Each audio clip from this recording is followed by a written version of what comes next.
Rahmetlemin yazmışıma, şöker item tanrıda.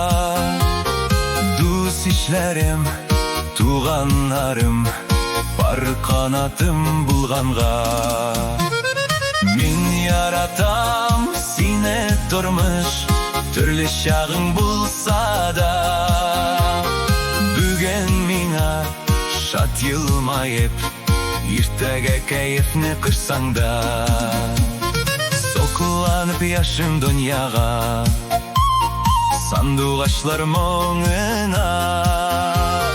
Şau şeşekli bolunlarga, sızlı batkan tağına. Min yaratam sine turmuş, türlü şağın bulsa da. Bügen mina şat yılmayıp, irtege keyifni kırsan da. Bügen mina şat yılmayıp, irtege keyifni kırsan da.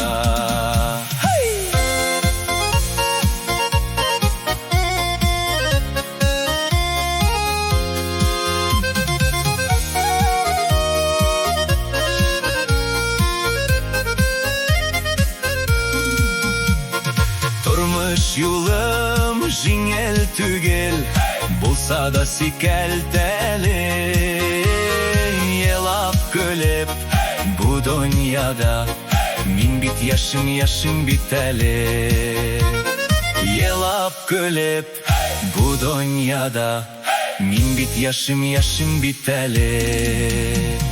Min yaratam sine durmuş, türlü şağın bulsa da. Bügen mina şat yılmayıp, irtege keyifni kırsan da.